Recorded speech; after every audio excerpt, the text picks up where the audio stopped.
3 जून 1947 ये वो दिन था जब भारत को आज़ाद करने का फैसला लिया गया और उसी दिन मोहम्मद अली जिन्ना का सबसे बड़ा सपना यानी कि पाकिस्तान बनाने का सपना भी पूरा हो गया। इस दिन तारीख तय की गई 15 अगस्त 1947 भारत और पाकिस्तान के बंटवारे के लिए महज 73 दिनों का वक्त दिया गया था। लेकिन दोस्तों ये बंटवारा इतना आसान भी कहाँ था। बंटवारे के दौरान जन धन जल थल और आसमान की सीमा का भी बंटवारा होने वाला था। नमस्कार दोस्तों, मैं हूं आपका अपना तेजस्वी बालक और आज हम जानेंगे आज़ादी के दौरान किस तरह हुआ चीज़ों का बंटवारा।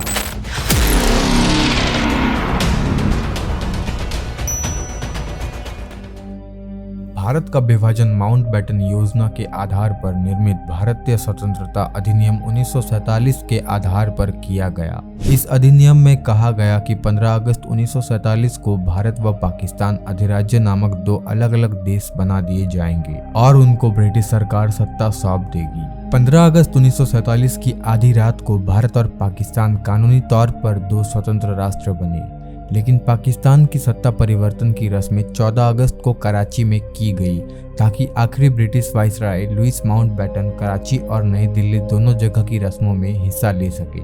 इसलिए पाकिस्तान में स्वतंत्रता दिवस 14 अगस्त और भारत में 15 अगस्त को मनाया जाता है। भारत के विभाजन से करोड़ों लोग प्रभावित हुए। विभाजन के दौरान हुई हिंसा में करीब 10 लाख लोग मारे गए और करीब 1.45 करोड़ शरणार्थियों ने अपना घर-बार छोड़कर बहुमत संप्रदाय वाले देश में शरण ली।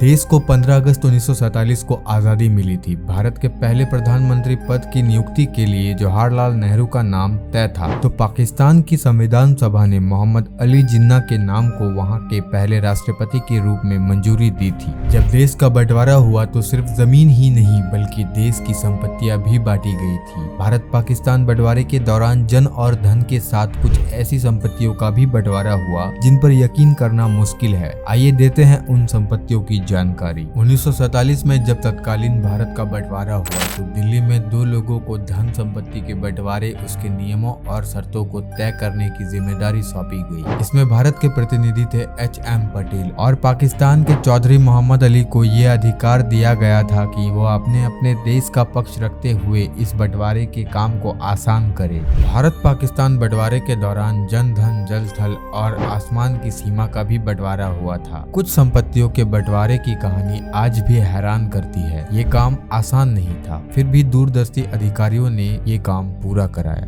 बंटवारा दो मुल्कों का हुआ था, लेकिन दर्द की इंतहा बहुत लंबी थी।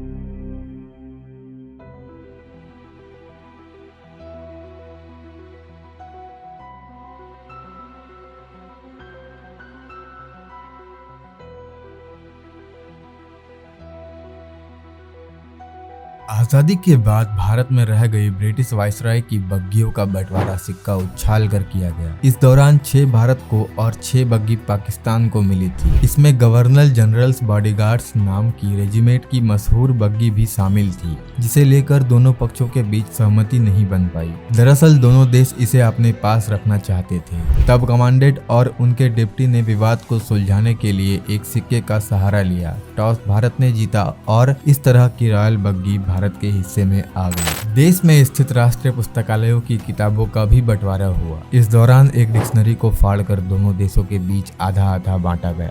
इतिहासकारों के मुताबिक सन 1947 में उसी दौरान एनसाइक्लोपीडिया ऑफ ब्रिटेनिका को भी आधा आधा बांटा गया था। 1947 में भारत पाक बंटवारे के दौरान सड़कों और ब्रिटिश रेलवे का बंटवारा भी हुआ। रेल के डिब्बे और इंजनों तक का बंटवारा भी हुआ था। भारत पाक बंटवारे के दौरान शराब के कारोबार का भी बंटवारा हुआ। हालांकि ये ऐसा बंटवारा था जिसे लेकर कोई विवाद नहीं हुआ। शराब का पूरा कारोबार भारत के हिस्से में आया। पड़ोसी देश पाकिस्तान ने तब शराब के कारोबार की मांग नहीं की थी। हिंदुस्तान को खूबसूरत वादियों, प्राकृतिक हरियाली और कई प्राचीन इमारतों किलों का देश माना जाता है। लेकिन बंटवारे के बाद हिंदुस्तान की कई खूबसूरत इमारतें किले पाकिस्तान के हिस्से में चले गए। इसमें रॉयल फोर्ट, द्रावड़ का किला, रोहतास फोर्ट और रानी कोट का किला शामिल था। साल 1947 में आज़ादी मिलने के बाद से ही दोनों देशों में पानी को लेकर विवाद शुरू हो गया था। दरअसल सिंधु जल प्रणाली, जिसमें सिंधु, झेलम, चिनाब, रावी, ब्यास और सतलज नदियां शामिल हैं, ये भारत और पाकिस्तान दोनों देश में बहती है।